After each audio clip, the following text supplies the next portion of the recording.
Hello बच्चों, तो आज हम बात करेंगे या समझेंगे सर्कुलेटरी एंड लिम्फेटिक सिस्टम या कार्डियोवास्कुलर सिस्टम में फिजियोलॉजी क्लास थर्ड। सिलेबस देख लेते हैं। ये न्यू सेमेस्टर वाइज सिलेबस है जिसमें हम function of heart conduction system, cardiac cycle, stroke volume, cardiac output, blood pressure, pulse, circulation, principle factor affecting blood pressure, pulse और heart sound इतना समझ चुके हैं। आज हम शुरू करेंगे कोरोनरी सर्कुलेशन से। ये ओल्ड सिलेबस या ईयर वाइज सिलेबस है। तो कोरोनरी ब्लड वेसल्स, तो कोरोनरी आर्टरीज कौन सी आर्टरी होती हैं? कोरोनरी आर्टरी वो आर्टरी है जब लेफ्ट वेंट्रिकल से ब्लड पंप होता है और एरोटा में जाता है, उससे सबसे पहले दो ब्रांच निकलती हैं, राइट कोरोनरी आर्टरी और लेफ्ट कोरोनरी आर्टरी, जो कि हार्ट को ऑक्सीजन सप्लाई करती हैं। Blood supply to the heart muscle is by two coronaries artery. Heart muscle को दो कोरोनरी आर्टरी ब्लड सप्लाई करती हैं, the right and left coronary artery which are the first branch of aorta. Aorta की सबसे पहली branch है right और left coronary artery, जो कि हार्ट की मसल्स यानी मायोकार्डियम को ब्लड सप्लाई करती हैं। The left coronary artery supply mainly the anterior and lateral part of the left ventricle. जो लेफ्ट कोरोनरी आर्टरी है वो एंटीरियर और लेटरल पार्ट लेफ्ट वेंट्रिकल का है, उसको सप्लाई करती हैं। And the right coronary artery supply whole of the right ventricle and posterior portion of the left ventricle. There are many variation in anatomy of coronary arteries. Coronary की anatomy में यानी coronary artery के structure में काफ़ी variation है। Variation मतलब चीज़ें एक जैसी नहीं है, अलग अलग है। अलग अलग क्या है? In 50 to 60% of human being, the right coronary artery is larger and supply more blood to the heart than left coronary artery। 50 से 60% लोगों में राइट कोरोनरी आर्टरी बड़ी होती है, डोमिनेंट आर्टरी होती है, जो कि ज़्यादा ब्लड सप्लाई करती है अगर हम कंपेयर करेंगे लेफ्ट कोरोनरी आर्टरी से। इन 15 to 20%, 15 से 20% लोगों में लेफ्ट कोरोनरी आर्टरी बड़ी होती है, लार्ज होती है और लेफ्ट डोमिनेंट होती है और राइट कोरोनरी आर्टरी से ज़्यादा ब्लड सप्लाई करती है। लगभग 20 से 30%, इन 20 to 30% of person both artery supply almost equal amount of blood. तो 20 से 30% लोगों में दोनों आर्टरी लगभग बराबर ब्लड सप्लाई करती हैं। तो ये वेरिएशन है एनाटमी में। अलग अलग लोगों की जो कोरोनरी आर्टरी है उनमें थोड़े वेरिएशन होते हैं। The coronary arteries divide and subdivide into smaller branches which run all along the surface of the heart. अब जो राइट और लेफ्ट कोरोनरी आर्टरी है ये आगे चल के डिवाइड होती है, फर्दर और डिवाइड होती है और छोटी छोटी या स्मॉल ब्रांचेस इससे निकलती हैं जो कि पूरे हार्ट को ब्लड सप्लाई करती हैं। The smaller branch are called epicardic artery. और जो स्मॉलर ब्रांच निकलती है उनको हम बोलते हैं epicardic artery and give rise to further smaller branch known as final artery और इंट्राम्यूरल वेसल्स। तो ये जो स्मॉल ब्रांच है जिनको हम एपिकार्डिक आर्टरी बोलते हैं, आगे चल के ये फिर फर्दर डिवाइड होती हैं और भी छोटी ब्रांचेस इनसे निकलती हैं जिनको हम बोलते हैं फाइनल आर्टरी या intramural vessels. The venous drainage from the heart muscle is by 3 type of blood vessels. हमने आर्टेरियल सप्लाई के बारे में बात कर ली है, left right coronary artery, epicardic artery, final artery, intramural vessel. अब हम बात करेंगे वेनस ड्रेनेज के बारे में। तो कोरोनरी साइनस सबसे पहले है। Coronary sinus, this is a larger when, ये सबसे लार्ज वेन होती है हमारे हार्ट की। This is a larger when draining 75% of total coronary flow. 75% blood, venous blood ये लेके जाती है। It drain blood from the left side of the heart and open into the right atrium near the tricuspid valve. और ये left side, heart के left side से blood लेके जाती है और राइट एट्रियम में ट्राइकस्पिड वॉल्व के ऊपर या जो एवी वॉल्व होता है राइट साइड का, उसके ऊपर जस्ट ये ओपन होती है। सेकंड है anterior coronary when. The anterior coronary when drain blood from the right side of the heart and open directly into the right atrium. Right side से ब्लड लेके right atrium में open होती है। Next है the Bayesian when. The Bayesian when drain blood from myocardium directly into the concerned chamber of the heart. और ये direct myocardium से जो भी वेनस ब्लड है उसको लाके ड्रेन करती है। अब बात करते हैं कोरोनरी आर्टरी डिसीज़ के बारे में। ये बहुत ही कॉमन डिसीज़ है, एक्चुअली अभी आपके सिलेबस में है नहीं है, लेकिन एक सुपरफिशियली मुझे लगा, क्योंकि हम कोरोनरी आर्टरी पढ़ रहे हैं, तो सुपरफिशियली आपको इसके बारे में शॉर्ट में बता देता हूँ। कोरोनरी आर्टरी डिसीज़, या जिसको हम CAD, जब पेशेंट की फाइल देखेंगे आप तो उसमें CAD लिखा रहता है, coronary artery disease. Coronary artery disease मतलब कोरोनरी आर्टरी में होने वाली कोई डिसीज़ है, कोई बीमारी है, जिसको हम कोरोनरी आर्टरी डिसीज़ बोलते हैं। होता क्या है, अलग से ज़्यादा कुछ डिसीज़ नहीं होती है। जब हाई कोलेस्ट्रॉल, फैट डिपोजिशन, या आपने सुना होगा कि हार्ट की जो नस है ब्लॉक हो गई है, तो होता यही है। जो coronary artery disease, coronary artery है, इसमें कोलेस्ट्रॉल, फैट या प्लेक डिपोजिशन होने लग जाता है। लेफ्ट साइड में देखिए एक हार्ट दिख रहा है, उसमें कोरोनरी आर्टरी दिख रही है राइट साइड वाली, उसको हम जूम करके देख रहे हैं। तो उसमें क्या दिख रहा है, प्लेक इन आर्टीरियल वॉल, जो इनर पार्ट होता है, जो ल्यूमन होती है जहाँ से ब्लड फ्लो होता है, उसमें प्लेक डिपोजिशन हो जाता है। बहुत ज़्यादा फैटी ऑयली फूड खाने की वजह से या कोलेस्ट्रॉल बढ़ा रहता है, उस वजह से ये होता है, इसलिए आपको खाने के लिए मना किया जाता है। तो यहाँ पर प्लेक डिपोजिशन हो जाता है। प्लेक डिपोजिशन हो गया तो क्या होगा, अब जो अंदर का जो ल्यूमन है वो थोड़ा सकरा हो जाएगा। सकरा हो जाएगा तो ब्लड फ्लो जितना पहले होता था उतना नहीं होगा। इसी कंडीशन को कोरोनरी आर्टरी डिसीज़ कहते हैं। इस डिसीज़ का पता लगाने के लिए एक प्रोसीजर होता है, एक डायग्नोस्टिक एवोल्यूशन है, जिसको हम बोलते हैं angiography. Angiography is a medical procedure used to visualise blood flow within the body. Angiography एक प्रोसीजर होता है या मेडिकल प्रोसीजर है जो कि ब्लड फ्लो को विजुलाइज करता है कि शरीर के या हमारी बॉडी के किस आर्टरी में या किस वेसल्स में ब्लड फ्लो कैसा है, कम है, ज़्यादा है, कोई प्लेक डिपोजिशन है, उसको हम विजुलाइज कर सकते हैं, देख सकते हैं। इस प्रोसीजर को हम बोलते हैं कोरोनरी। जो हार्ट में होगा, कोरोनरी आर्टरी में होगा, उसको हम बोलेंगे कोरोनरी एंजियोग्राफी। ये लोकेशन के हिसाब से इसके नाम अलग अलग हो जाते हैं। अब कोरोनरी आर्टरी में हो रहा है इसलिए इसको हम कोरोनरी एंजियोग्राफी बोलते हैं। अब इस एंजियोग्राफी में होता क्या है कि ये लेफ्ट साइड में देखिए जो डायग्राम दिख रहा है उसमें नीचे 3 गोले बने हुए हैं, सर्कल बने हुए हैं। एक है femoral artery, radial artery, brachial artery. यहाँ से कैथेटर इंसर्ट किया जाता है। कैथेटर जैसे आपने देखा ना, यूरिनरी कैथेटर है, और यूरिनरी कैथेटर इंसर्ट करते हैं और वो हमारे ब्लैडर तक जाता है। ठीक वैसे ही यहाँ पर हम कैथेटर इंसर्ट करते हैं आर्टरी में, जो कि सीधा हमारे हार्ट तक जाता है। अब राइट साइड वाला डायग्राम देखिए, ये कैथेटर इन कोरोनरी आर्टरी, यानी कि जो कैथेटर है वो एरोटा से होते हुए हमारी कोरोनरी आर्टरी में जाता है। कोरोनरी आर्टरी में जाता है, उसको फिर हम स्क्रीन पर विजुलाइज कर सकते हैं, देख सकते हैं, और जिससे हमें पता चल जाता है कि ब्लड फ्लो कितना है, कितने % है, प्लेक है कितना है। तो अगर प्लेक डिपोजिशन या जो कोलेस्ट्रॉल डिपोजिशन है वो कम है और मेडिकली ठीक हो सकता है, यानी मेडिसिन से ठीक हो सकता है, तो वहाँ पर पेशेंट को मेडिसिन दिया जाता है। लेकिन अगर ऐसा है कि वो मेडिसिन से ठीक नहीं हो सकता है, नहीं हो पाएगा, तो ऐसी कंडीशन में तुरंत या कुछ समय बाद पेशेंट को एडवाइस किया जाता है कि वो एंजियोप्लास्टी कराएं। अक्सर ये दोनों प्रोसीजर साथ में हो जाते हैं, क्योंकि एंजियोप्लास्टी में फिर कैथेटर इंसर्ट करके दोबारा वही प्रोसीजर करना पड़ता है। तो एंजियोग्राफी और एंजियोप्लास्टी ऑलमोस्ट अगर ज़रूरत है तो हम एक साथ ही कर देते हैं। अब एंजियोप्लास्टी में क्या होता है वो देखेंगे। टेक्निक फॉर रीओपन नैरो और ब्लॉक्ड आर्टरी।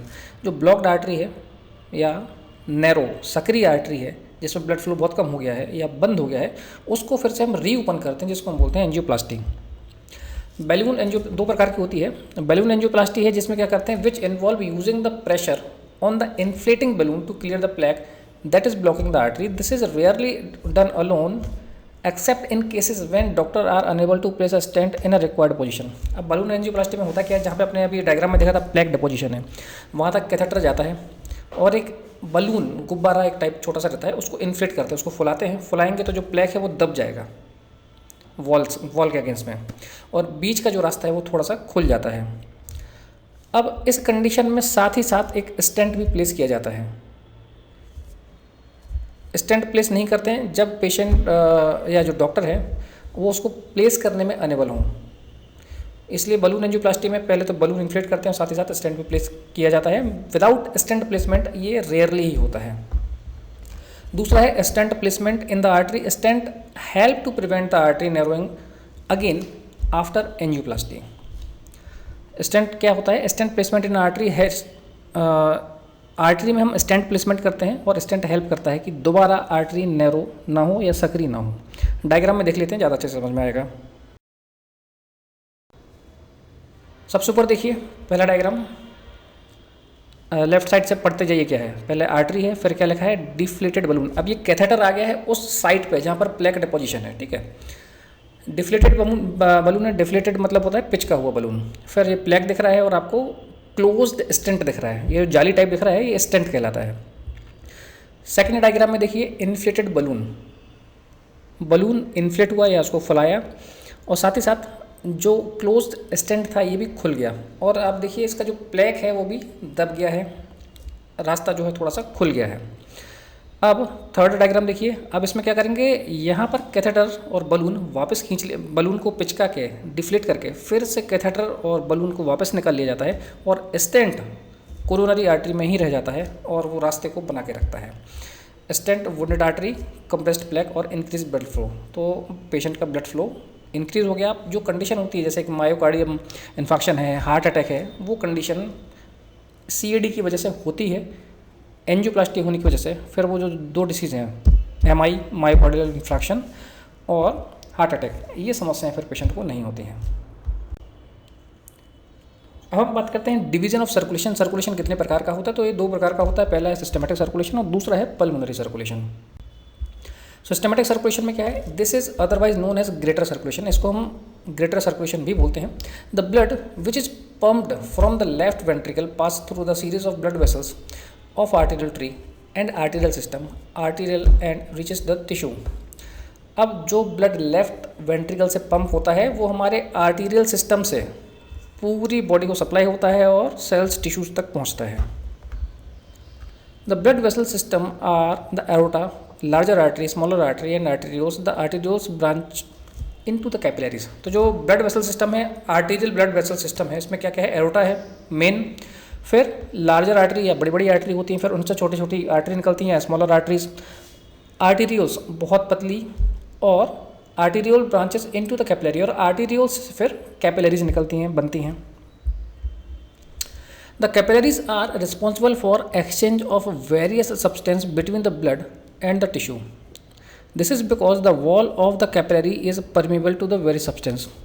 अब जो कैपिलरीज होती हैं ये बहुत सारे जो सब्सटेंस होते हैं ब्लड में या टिश्यू में, वहाँ पर एक्सचेंज करने में हेल्प करती है। क्यों? क्योंकि इनमें परमिएबिलिटी ज़्यादा होती है।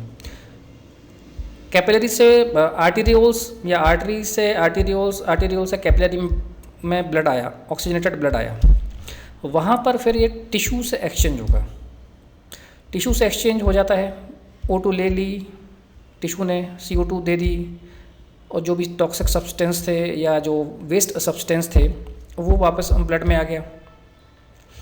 ये ऐसा इसलिए होता है क्योंकि जो कैपिलरीज होती है इनकी परमिबिलिटी ज़्यादा होती है। आर्ट्रियल या जो वेसल्स होती है हमारी आर्टरी वाली वेसल्स हैं, आर्टरी है, आर्टेरियोल्स हैं, उनसे ज़्यादा परमिबिलिटी कैपिलरी की होती है। परमिबिलिटी मतलब क्या होता है, पारगमता, आर पार जाने की क्षमता। तो इसलिए जो एक्सचेंज वाला प्रोसीजर है वो कैपिलरीज में होता है। After exchange of material at the capillaries and blood enter the venous system and return to the right atrium of the heart. तो जितना भी एक्सचेंज हुआ उसके बाद ब्लड वेन्यूल्स और वेन्स में आता है, वेनस सिस्टम में आता है और वापस हमारे राइट एट्रियम तक आ जाता है।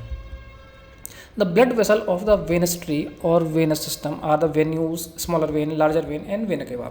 तो जो वेनस सिस्टम है, आर्टेरियल सिस्टम की जो हमने वेसल्स देखी थी, अब ये वेनस सिस्टम की जो वेसल्स हैं क्या क्या है यहाँ पर, वेन्यूल्स हैं, स्मॉल वेन है, लार्ज वेन है और vena cava, superior inferior vena cava दोनों। From the right atrium blood enter through the right ventricle, thus through the systematic circulation oxygenated blood और arterial blood is supplied from the heart to the tissue and the venous return to the heart from the tissue. तो इसमें जो हमारा systematic circulation में, इसमें actually में क्या हो रहा है, ऑक्सीजनेटेड ब्लड पूरे बॉडी को, टिश्यू को सप्लाई हो रहा है और डीऑक्सीजनेटेड ब्लड यानी जो वेनस ब्लड है वो टिश्यूज़ से फिर वापस हमारे हार्ट तक आ रहा है। ये पूरा हो गया है हमारा सिस्टमेटिक सर्कुलेशन। हार्ट से ब्लड पूरी बॉडी में और पूरी बॉडी से ब्लड वापस हमारे हार्ट में, ये सिस्टमेटिक सर्कुलेशन हो गया। अभी जो कैपिलरीज से एक्सचेंज होता है उसको एक बार हम डायग्राम से समझ लेते हैं। लेफ्ट साइड में आप दिख रहे हैं आर्टरी है जो कि प्योर ब्लड लेकर आ रही है, फिर ये डिवाइड हो रही है आर्टेरियोल्स में, आर्टेरियोल्स से फिर कंटिन्यू हो रही है कैपिलरीज में, कैपिलरीज से फिर कंटिन्यू हो रही है वेन्यूल्स में और वेन्यूल्स से फिर वेन और सुपीरियर इन्फीरियर वेना केवा। अब ये जो कैपिलरी वाला स्ट्रक्चर है सारा एक्सचेंज यहीं पे होता है, एक्सचेंज लेन देन वाला काम यहीं पे होता है। अब लेन देन में क्या दे क्या हैं, सेल को क्या दे रहे हैं या टिश्यू को क्या दे रहे हैं। लेफ्ट साइड में देखिए नीचे टू सेल ऑक्सीजन, क्योंकि आर्टरी ऑक्सीजन लेकर आ रही है, न्यूट्रिएंट्स लेकर आ रही है, तो यहाँ पर ये सेल्स को टिश्यू को दे देते हैं। और जो भी वेस्ट प्रोडक्ट है या कार्बन डाइऑक्साइड है ये वापस हमारे कैपिलरीज में आ जाता है, कैपिलरीज से फिर वेन से वेन्यूल से फिर वेन और हमारे हार्ट तक पहुंचता है। अब बात करेंगे पल्मोनरी सर्कुलेशन की। सिस्टमेटिक सर्कुलेशन में क्या था, हार्ट से ऑक्सीजनेटेड ब्लड पूरी बॉडी से डीऑक्सीजनेटेड ब्लड वापस हमारे हार्ट में, ये हो गया सिस्टमेटिक सर्कुलेशन। दूसरा है पल्मोनरी सर्कुलेशन। अब ये नाम से समझ में आता है, पल्मोनरी यहाँ यानी कि यहाँ पर लंग्स की बात हो रही है, तो हार्ट से ब्लड लंग्स में जा रहा है, लंग्स से वापस हार्ट में आ रहा है, ये होता है pulmonary circulation. This is otherwise called lesser circulation. वो ग्रेटर सर्कुलेशन था सिस्टमेटिक सर्कुलेशन, क्योंकि बहुत दूर तक ब्लड जा रहा था, बहुत दूर से वापस आ रहा था। अब इसको हम बोलते हैं लेसर सर्कुलेशन, क्योंकि बहुत छोटे एरिया में होता है। Blood is pumped from right ventricle to lungs through the pulmonary artery. Right ventricle से ब्लड हमारे लंग्स में पंप होता है, कहाँ से या कैसे, थ्रू पल्मोनरी आर्टरी। ये डीऑक्सीजनेटेड ब्लड पंप हो रहा है।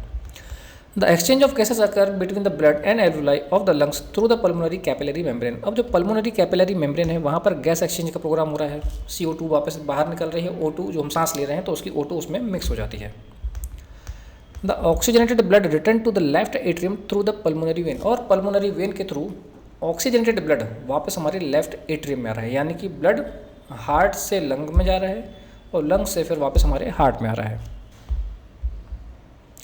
Thus, the left side of the heart contain oxygenated और arterial blood and the right side of the heart contain the venous blood। तो ऐसा भी बोल सकते हैं कि जो हमारा राइट साइड हार्ट है ये डीऑक्सीजनेटेड ब्लड कैरी करता है, और राइट साइड वाला डीऑक्सीजनेटेड और लेफ्ट साइड वाला हमारा ऑक्सीजनेटेड ब्लड कैरी करता है। डायग्राम से भी समझ लेते हैं। तो बीच में हार्ट बना हुआ दिख रहा है आपको वॉयलेट कलर का, और राइट साइड में देखिए ऊपर लिखा है पल्मोनरी सर्कुलेशन और नीचे लिखा हुआ है सिस्टमेटिक सर्कुलेशन। तो पहले देखते हैं अपन पल्मोनरी सर्कुलेशन। हार्ट से पल्मोनरी आर्टरी के थ्रू कार्बन डाइऑक्साइड मिक्स या डीऑक्सीजनेटेड ब्लड हमारे लंग्स में जा रहा है, लंग्स में प्यूरिफिकेशन हो रहा है, और ऑक्सीजनेटेड ब्लड पल्मोनरी वेन के थ्रू वापस हमारे हार्ट में आ रहा है, ये है पल्मोनरी सर्कुलेशन। हार्ट से लंग्स और लंग्स से वापस हमारे हार्ट, ये पल्मोनरी सर्कुलेशन है। नीचे देखिए सिस्टमेटिक सर्कुलेशन में ऑक्सीजनेटेड ब्लड पूरी बॉडी को सप्लाई हो रहा है, और बॉडी से कार्बन डाइऑक्साइड मिक्स ब्लड या जो वेनस ब्लड है वापस हमारे हार्ट में आ रहा है। तो ये हो गया हमारा सिस्टमेटिक सर्कुलेशन। थोड़ा डिटेल में और देख लेते हैं। अब ये डायग्राम दिखने में थोड़ा खतरनाक लगता है, लेकिन बहुत ईजी है। शुरू करते हैं हम लेफ़्ट साइड हार्ट से, लेफ़्ट वेंट्रिकल से शुरू करते हैं। लेफ़्ट वेंट्रिकल आपको दिख रहा है, ध्यान से देख लीजिए। लेफ़्ट वेंट्रिकल से ब्लड पंप होके हमारे सिस्टमेटिक सर्कुलेशन में जा रहा है। तो लेफ़्ट वेंट्रिकल से ब्लड गया कहाँ पे, इसकी दो ब्रांच निकल रही है, एक तो अपर बॉडी में जा रहा है और लोअर बॉडी में जा रहा है। तो पहले लोअर बॉडी देख लेते हैं। ऑक्सीजनेटेड ब्लड आर्टरी के थ्रू फिर न्नीचे गया, यहाँ पर आर्टेरियोल्स दिख रहे हैं, फिर टिश्यू कैपिलरी एकदम सबसे नीचे देखिए, टिश्यू कैपिलरी, यहाँ पर गैस एक्सचेंज का प्रोग्राम हुआ, जो भी न्यूट्रिएंट था वो दे दिया, जो वेस्ट था वो ले लिया, फिर ये वेन्यूल्स और वेन के थ्रू वापस हमारे राइट एट्रियम में आ गया। अब फिर से लेफ्ट वेंट्रिकल देखिए, यहाँ से एक ब्रांच ऊपर गई थी, यानी कि हमारे अपर बॉडी में, तो यहाँ पर भी artery, aorta, arterioles, tissue capillary, venules, vein और वापस ब्लड आ गया हमारे राइट एट्रियम में। राइट एट्रियम से ब्लड फिर गया राइट वेंट्रिकल में, और यहाँ से फिर पल्मोनरी आर्टरी के थ्रू कहाँ चला गया है, देखिए ऊपर गया लेफ्ट और राइट साइड, यानी हमारे दोनों लंग्स में चला गया। लंग्स में गया, यहाँ पर गैस एक्सचेंज यानी CO2 हमारे ब्लड से निकल गई, O2 मिक्स हो गई, गैस एक्सचेंज का प्रोग्राम हुआ, और वापस नीचे देखिए पल्मोनरी वेन के थ्रू ब्लड फिर से हमारे लेफ्ट एट्रियम तक आ गया। तो यहाँ पर आपको दोनों पल्मोनरी सर्कुलेशन और सिस्टमेटिक सर्कुलेशन दोनों ईजीली समझ में आ गए हैं। अब बात करेंगे हम हार्ट रेट, या जिसको हम हृदय गति भी बोलते हैं, उसके बारे में। The heart rate is maintained at normal level consistently. It is subjected to be altered by the many factors such as exercise, emotion. जो हार्ट रेट है ये हमारा नॉर्मल एक रेट पर बना रहता है, थोड़ा सा ऊपर नीचे होता रहता है पर नॉर्मल बना रहता है।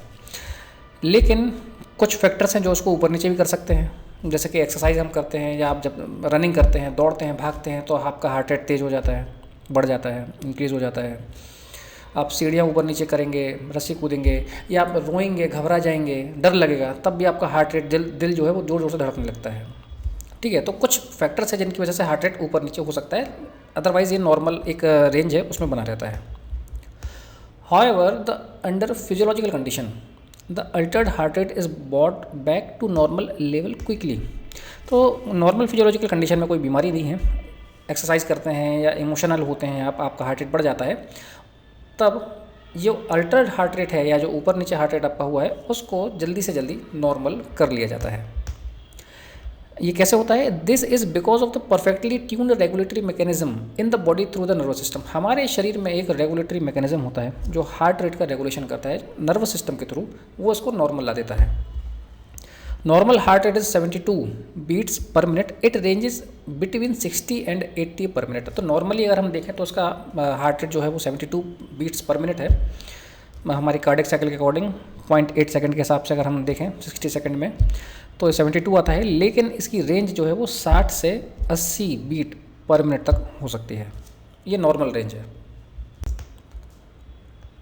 अब दो मेडिकल टर्म है, जब हार्ट रेट कम या ज़्यादा होता है, तो जब हार्ट रेट हमारा बढ़ जाता है उसको हम बोलते हैं tachycardia. Increase in heart rate above the 100 beats per minute is known as the tachycardia. अब जो हार्ट रेट हमारा 100 से ज़्यादा हो जाता है पर मिनट, उस कंडीशन को हम बोलते हैं टैकीकार्डिया।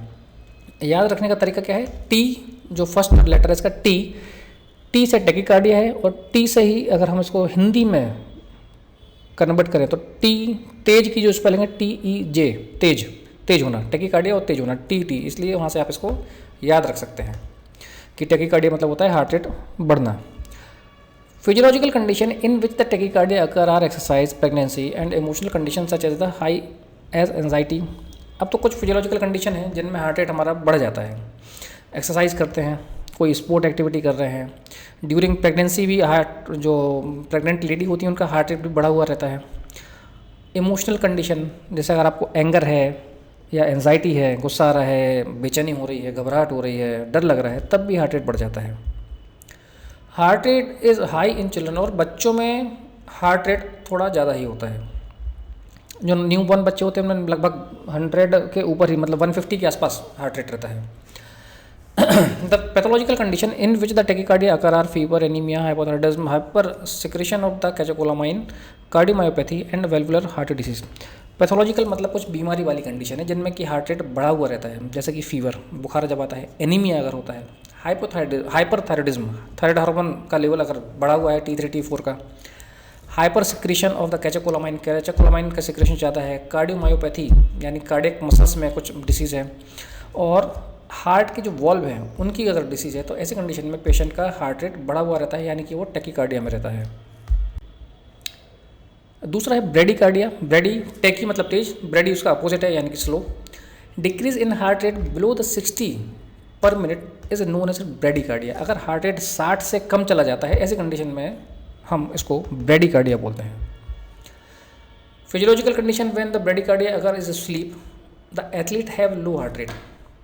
जो फिजियोलॉजिकल कंडीशन है, तो जब हम सोते हैं तब हमारा हार्ट रेट कम हो जाता है। एथलीट्स जो है उनको भी हार्ट रेट थोड़ा सा कम रहता है। द पैथोलॉजिकल कंडीशन यानी कि बीमारी की स्थिति में which cause bradycardia are hypothermia, fever, hyperthermia condition होती है जब हमारा टेम्परेचर बढ़ जाता है। हाइपर मतलब ज़्यादा, थर्मिया मतलब टेम्परेचर की बात हो रही है। तो फीवर वाली कंडीशन में जो हमारा हार्ट रेट बढ़ा हुआ रहता है। हाइपोथर्मिया जब हमारा टेम्परेचर कम हो जाता है बॉडी का, वो कंडीशन कहलाती है हाइपोथर्मिया। तो ऐसी कंडीशन में भी हमारा हार्ट रेट कम हो जाता है। Hypothyroidism, heart attack, congenital heart disease, degenerative processing of ageing, obstructive jaundice, increase intracranial pressure, in condition में हमारा हार्ट रेट कम हो जाता है। ये अलग अलग डिसीज़ हैं जिनको हम आपको थोड़ा सा मैं शॉर्ट में बता देता हूँ।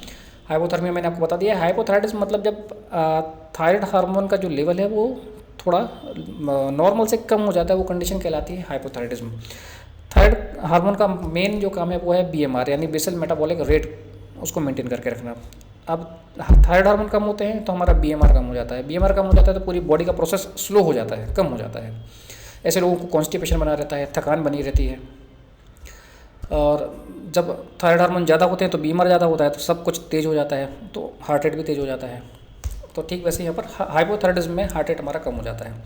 हार्ट अटैक की कंडीशन अगर है, कंजेनिटल हार्ट डिसीज है, कंजेनिटल जो शब्द है वो यूज़ होता है फॉर बाय बर्थ। अगर कोई बीमारी जन्म से ही है, पैदा होते के साथ ही है, तो वो डिसीज़ कहलाती है कंजेनाइटल डिसीज़। और अगर हार्ट डिसीज़ है तो हम उसको बोलेंगे कंजेनाइटल हार्ट डिसीज़। दूसरा है नेक्स्ट जो है वो है degenerative process of ageing. Ageing मतलब होता है उम्र बढ़ना, उस प्रोसेस को हम बोलते हैं एजिंग। तो एजिंग के साथ या उम्र बढ़ने के साथ भी डीजेनरेशन प्रोसेस होती है, यानी ये सारी चीज़ें स्लो होती जाती हैं, कम होती जाती हैं। तो ऐसे कंडीशन में भी ब्रेडिकार्डिया पेशेंट या जो पर्सन है उनको बना रहता है।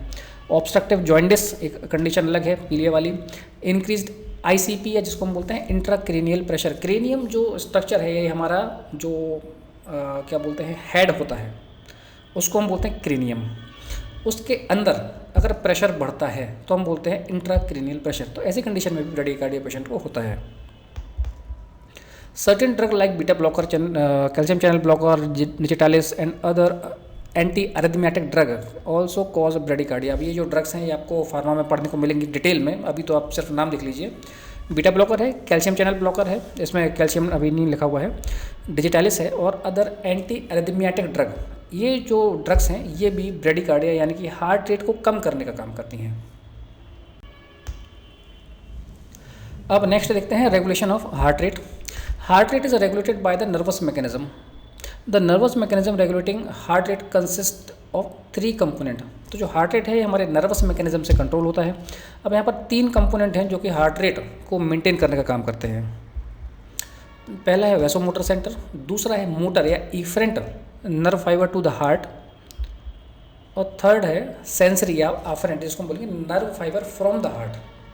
3 कंपोनेंट हैं, vasomotor, motor nerve fibre from to the heart, जो हार्ट में जा रहे हैं, मोटर फाइबर। मोटर फाइबर कौन से होते हैं? जो काम कराने, जो भी कोई एक्टिविटी कराने का काम करते हैं, मोटर फंक्शनिंग का काम करते हैं, वो मोटर फाइबर हो गए।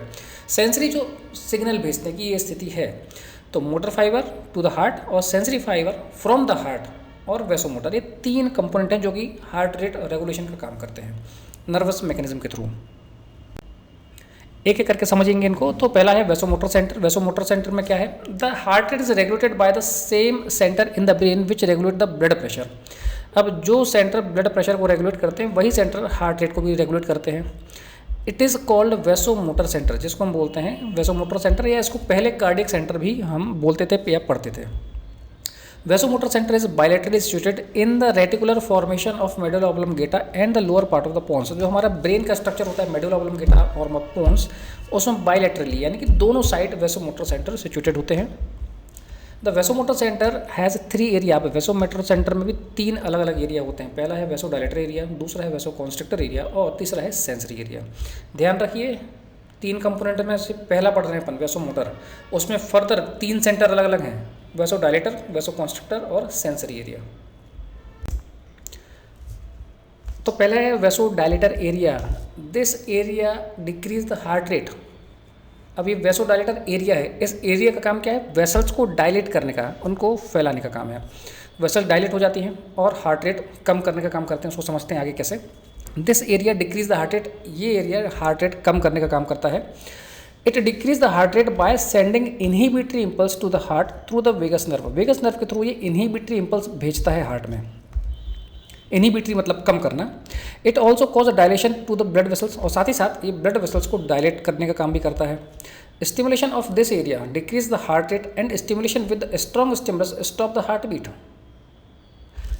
वैसोडायलेटर एरिया अगर स्टिमुलेट होता है तो हार्ट रेट को डिक्रीज यानी कि कम कर देता है, और अब बहुत स्ट्रॉन्ग स्टिमुलेशन मिला अगर, तो ये हार्ट बीट को स्टॉप कर देगा। वो कंडीशन हो जाती है कार्डियक अरेस्ट, जिसमें विद इन 2-3 मिनट पर्सन की डेथ हो जाती है।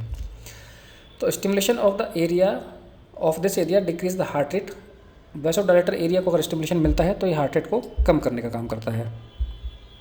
When this area is removed और डिस्ट्रॉयड हार्ट रेट डिक्रीज। और ये एरिया, जैसे कभी कभी कुछ ब्रेन सर्जरीज होती हैं तो वैसोडाइलेटर एरिया अगर हट जाता है या रिमूव हो गया, डिस्ट्रॉय हो गया, तो हार्ट रेट बढ़ जाता है, क्योंकि ये स्लो करने का काम करता है। स्लो कौन करेगा, ये नहीं है तो। फिर नेक्स्ट है वैसो कॉन्स्ट्रिक्टर एरिया, वो एरिया जो वैसो कॉन्स्ट्रिक्शन कराएगा। अब वो हार्ट रेट डिक्रीज कर रहा था, ये हार्ट रेट बढ़ाने का काम करेगा, उसके अपोजिट है। This area increase the heart rate, it increase the heart rate by the sending accelerator impulse. वो वैसो डायलेटर एरिया कौन सा इम्पल्स भेज रहा था, इनहिबिटरी, कम करने का। एक्सेलरेटर होता है ना बाइक में स्पीड बढ़ाने वाला, तो ये एक्सेलरेटर इम्पल्स भेजता है हार्ट को थ्रू सिंपैथेटिक नर्व्स। साथ ही साथ it also cause constriction of blood vessels, वो ब्लड वेसल्स को डायरेक्ट कर रहा था। वैसो डायलेटर एरिया ये क्या करते हैं, ब्लड वेसल्स को कॉन्स्ट्रिक्ट कर देते हैं। कॉन्स्ट्रिक्ट करेंगे तो क्या होगा, स्पेस कम होगा, स्पेस कम होगा तो प्रेशर बढ़ेगा।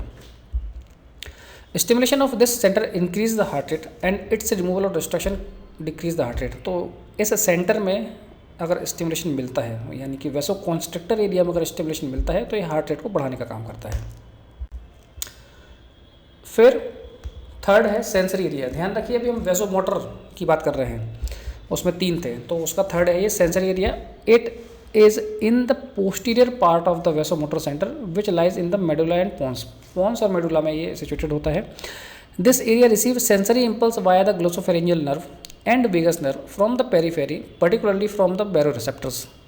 तो ये एरिया क्या करता है, इम्पल्स रिसीव कर रहा है ग्लोसोफेरेंजियल नर्व और वेगस नर्व के थ्रू। कहाँ से इम्पल्स रिसीव कर रहा है, जो भी पेरीफेरी यानी जो सतह वाला एरिया है वहाँ से, पर्टिकुलर फ्रॉम बैरोरिसेप्टर। बैरोरिसेप्टर का काम क्या है, जैसे एक बैरोमीटर होता है। बैरोमीटर क्या होता है, आप कभी पढ़ेंगे कि जैसे कोई समंदर है या कोई पानी वाला एरिया है, उसमें नीचे कितना दबाव पड़ रहा है, कितना नीचे जाएंगे, जैसे आप 10 मीटर नीचे गए या 15 मीटर नीचे गए या 20 मीटर नीचे गए, तो जितना नीचे जाएंगे ना उतना पानी का दबाव आपके ऊपर पड़ता है।